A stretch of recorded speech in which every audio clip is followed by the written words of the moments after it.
Tervetul Wakaiki! Samahan nyo kami ni Gigi magpapalit ng mga bottles and cans. Syempre, bottles and cans are euro! Let's go!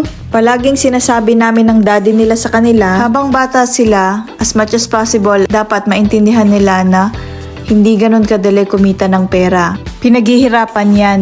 And dapat marunong dumiskarte sa buhay. Thank you to our parents na tinuruan din kami kung paano maging strong and independent. Nahulog po yung plastic bottle, punong-puno na kasi.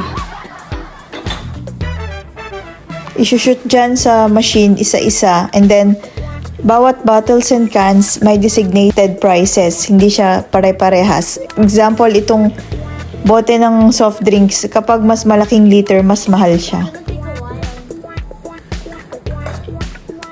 So, mag-grocery muna ako. Babalikan ko na lang dyan si Gigi kasi marami-rami pa yan.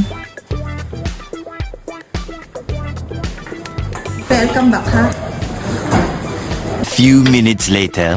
Check natin kung nakamagkano na si Gay. So, currently, 9.95 euro. May natirang isang glass bottle. Hindi daw ina-accept sa machine. Then, tinry ko siya. Pwede naman. Total bottles na collect namin ay 10.05 euro. Good job, kids! Suggest pa kayo ng pwede nating i-content. Thanks for watching. Kitos Please Palion! like, share, and subscribe.